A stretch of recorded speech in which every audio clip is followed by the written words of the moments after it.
Hello my dear student, welcome to my YouTube channel. हमारे YouTube channel में आप सभी लोगों का स्वागत है।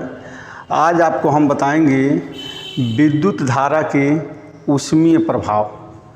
पिछले वीडियो में हमने आपको बताया था कि विद्युत धारा के विषय में, प्रतिरोध के विषय में या आवेश के विषय में, लेकिन आज का जो हमारा वीडियो होगा वह होगा विद्युत धारा का ऊष्मीय प्रभाव। आइए हम बता दें विद्युत धारा का ऊष्मीय प्रवाह होता क्या है। किसे कहते हैं विद्युत धारा का ऊष्मीय प्रवाह? जब किसी चालक में हम धारा प्रवाहित करते हैं तो उसमें जो मुक्त इलेक्ट्रॉन हैं उसका प्रवाह होने लगता है। जो स्वतंत्र इलेक्ट्रॉन हैं, मुक्त इलेक्ट्रॉन हैं, उनका प्रवाह होने लगता है और वह इलेक्ट्रॉन उस पदार्थ के परमाणु से टकराते रहते हैं। जब पदार्थ के परमाणुओं से वह टकराते रहते हैं तो उनकी गतिज ऊर्जा बढ़ती जाती है और गतिज ऊर्जा बढ़ने के साथ साथ अधिकांश भाग गतिज ऊर्जा का उसके परमाणुओं में स्थानांतरित होता रहता है, जिसके कारण स्थानांतरण से परमाणुओं की भी गतिज ऊर्जा बढ़ जाती है और जब परमाणुओं की गतिज ऊर्जा बढ़ जाती है तो उसमें ऊष्मा उत्पन्न हो जाती है, उसका ताप बढ़ जाता है, जिसे हम विद्युत धारा का ऊष्मीय प्रवाह के नाम से जानते हैं। एक बार फिर इसको हम समझ लेंगे कि जब किसी चालक तार में हम विद्युत धारा प्रवाहित करते हैं तो मुक्त इलेक्ट्रॉन गति करने लगते हैं और जब गति करने लगते हैं तो उसकी गतिज ऊर्जा बढ़ जाती है। जब गतिज ऊर्जा बढ़ जाती है तो जो चालक के परमाणु हैं वह उससे टकराते रहते हैं और जब टकराते रहते हैं तो वो अपनी गतिज ऊर्जा उस चालक के परमाणुओं को देते हैं, जिससे चालक के परमाणुओं की गतिज ऊर्जा बढ़ जाती है और उस गतिज ऊर्जा को बढ़ने से चालक के परमाणुओं का ताप बढ़ जाता है, जिसे हम विद्युत धारा का ऊष्मीय प्रवाह कहते हैं। तो परिभाषा के रूप में हम ऐसे कहेंगे कि विद्युत धारा के प्रवाह में से किसी चालक के ताप के बढ़ने की परिघटना को विद्युत धारा का ऊष्मीय प्रवाह कहते हैं।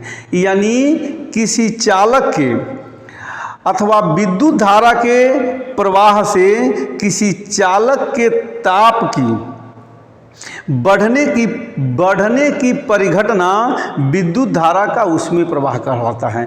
यानी जब किसी चालक तार में हम विद्युत धारा प्रवाहित करते हैं और विद्युत धारा प्रवाहित करते हैं तो चालक का ताप बढ़ जाता है और यह घटना विद्युत धारा का ऊष्मीय प्रवाह कहलाता है। जैसे मान लीजिए कोई चालक तार है और जब हम इसमें विद्युत धारा प्रवाहित कर दिए, कहीं से इसमें धारा प्रवाहित कर दिए तो इस चालक का ताप, टेम्परेचर बढ़ जाता है और जो यह घटना होती है वह विद्युत धारा का ऊष्मीय प्रभाव कहलाता है। तो किसी चालक में व्यय ऊर्जा की गणना हम कैसे करेंगे?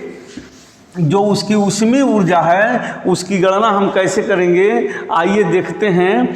किसी चालक में व्यय ऊर्जा की गणना, किसी चालक में व्यय ऊर्जा की गणना।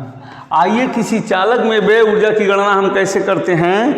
यदि किसी चालक में t सेकंड में q कूलाम आवेश प्रवाहित हो रहा है, कोई चालक है उसमें t सेकंड में q कूलाम आवेश प्रवाहित हो रहा है और बहने वाली धारा अगर उसमें I है तो अब धारा बराबर क्या होता है? आवेश प्रवाह के समय दर को हम धारा कहते हैं या आवेश प्रवाह के दर को हम धारा कहते हैं। तो I बराबर हो जाएगा आपका Q/T।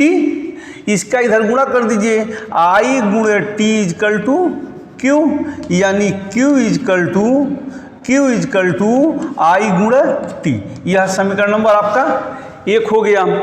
अब आइए यानी किसी चालक में प्रवाहित आवेश उसमें प्रवाहित धारा और लिए गए समय के गुणनफल के बराबर होता है। लेकिन मान लीजिए यदि किसी चालक में Q कूलाम आवेश प्रवाहित करने पर, यहाँ देखिए, यदि किसी चालक में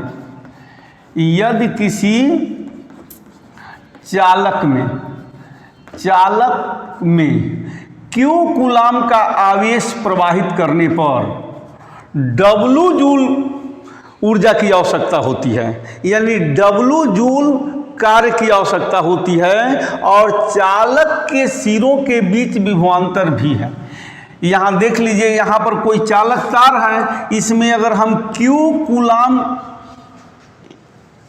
आवेश को प्रवाहित करते हैं तो Q कूलाम आवेश को प्रवाहित करने में किया गया कार्य W है, और इस चालक के सिरों के बीच विभवांतर भी है। तो हमारा होगा क्या, यहाँ ध्यान देंगे, क्या होगा आपका W इक्वल टू किया गया कार्य आवेश गुणे विभवांतर, किया गया कार्य आवेश गुणे विभवांतर। क्योंकि विभवांतर की परिभाषा आप जानते भी हैं कि एकांक धन आवेश को एक बिंदु से दूसरे बिंदु तक ले जाने में किया गया कार्य आवेश विभवांतर कहलाता है।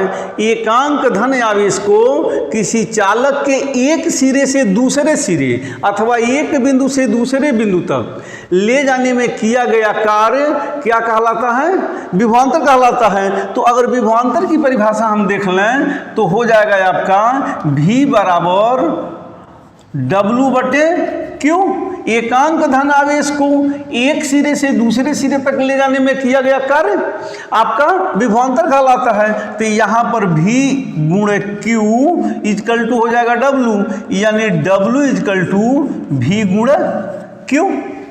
यहाँ पर हो गया। अब यहाँ ध्यान देंगे, ये मान लीजिए समीकरण नंबर 2 हो गया, W बराबर V गुणे Q, तो समीकरण 2 हो गया। अब समीकरण 2 से Q का मान, समीकरण 1 से 2 का मान समीकरण 1 से Q का मान समीकरण 2 में रखने पर, तो समीकरण 1 से Q का मान समीकरण 2 में रखने पर, तो आइए रख के देखा जाए।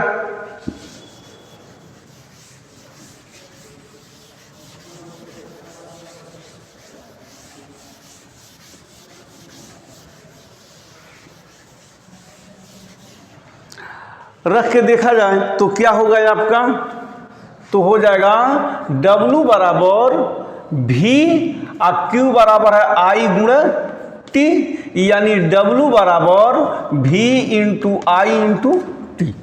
ये क्या हो गया समीकरण आपका W का मान, ये समीकरण नंबर 3 हो गया। अब ओम का नियम हम जानते हैं, ओम के नियम से, ओम के नियम से तो V बराबर होता है I इंटू R।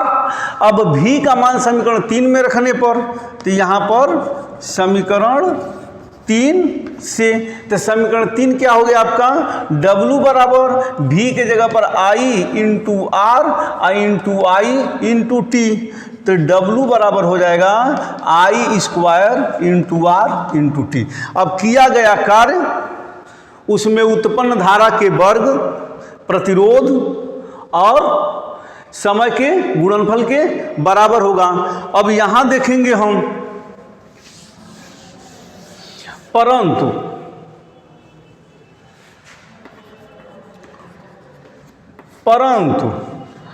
I बराबर V बटे R होता है। यह मान लो समीकरण 4 हो गया, I बराबर V बटे R होता है। तो समीकरण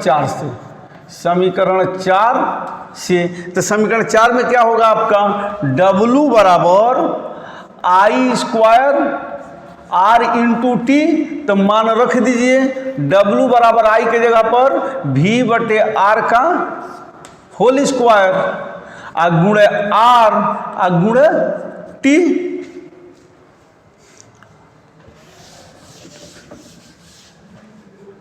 आर गुणे टी, तो W बराबर होगा V स्क्वायर बटे R स्क्वायर गुणे R गुणे T।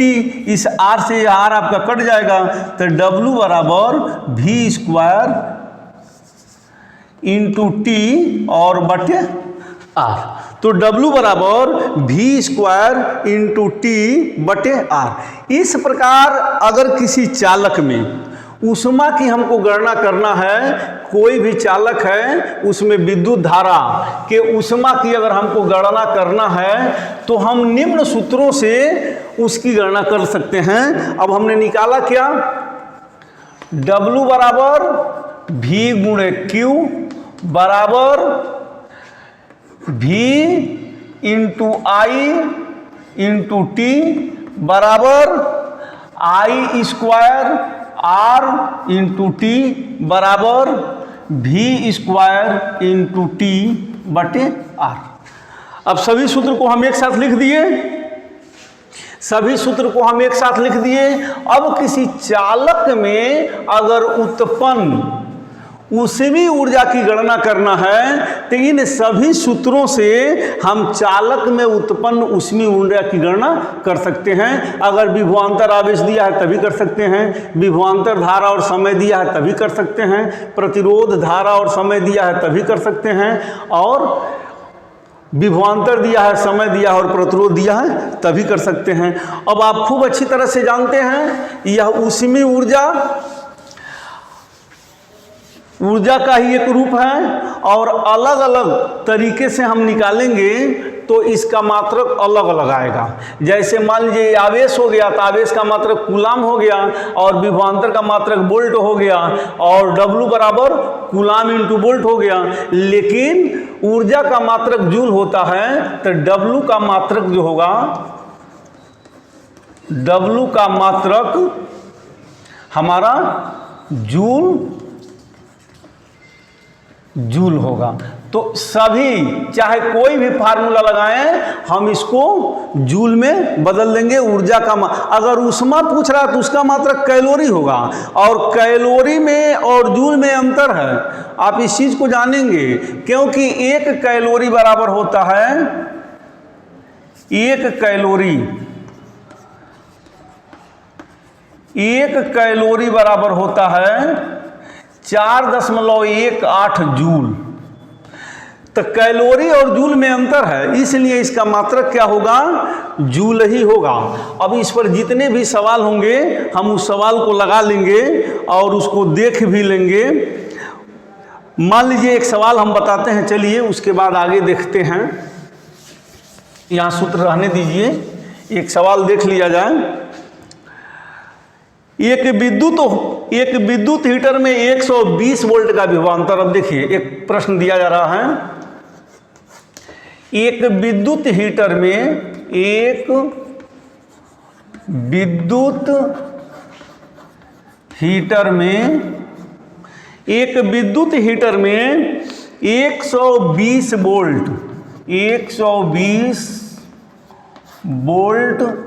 का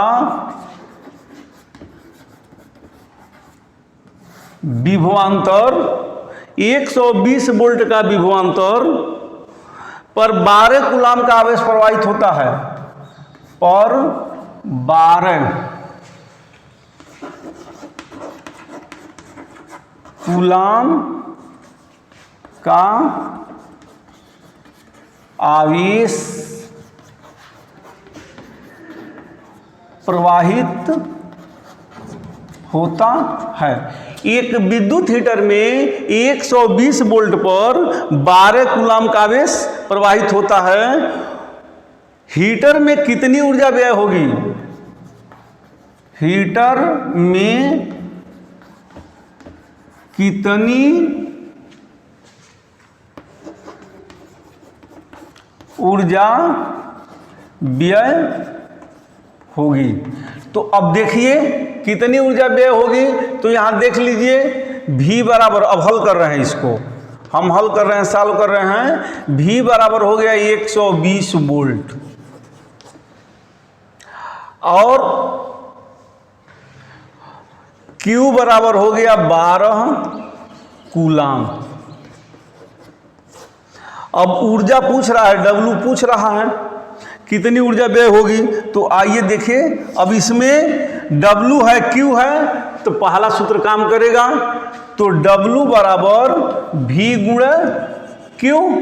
V है आपका 120 वोल्ट और Q है 12 बराबर 144 और एक शून्य हो जाएगा। यानी हीटर में, यह हमारा आंसर हो गया, हीटर में आपका 1440 जूल ऊर्जा व्यय होगी।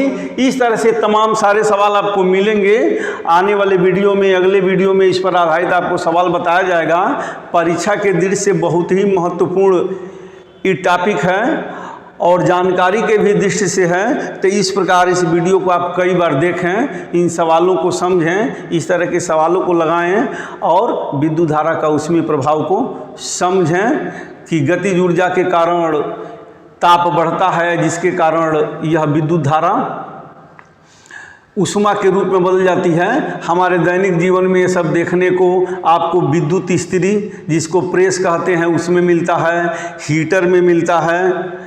हीटर गर्म होता है, विद्युत इस्त्री, जल को गर्म करने वाला यंत्र, यह तमाम सारी चीज़ें ऐसी होती हैं कि यह ऊष्मा के प्रभाव को बताती हैं। तो वीडियो को आप देखें और लास्ट में यह कहेंगे कि अगर वीडियो पसंद आ रहा हो तो उसे लाइक भी कर दें और हमारे चैनल को सब्सक्राइब करें। अगर कहीं गलती हो तो कमेंट बॉक्स में कमेंट करना न भूलें, कमेंट ज़रूर करें और वीडियो को कई बार देखें। Thank you.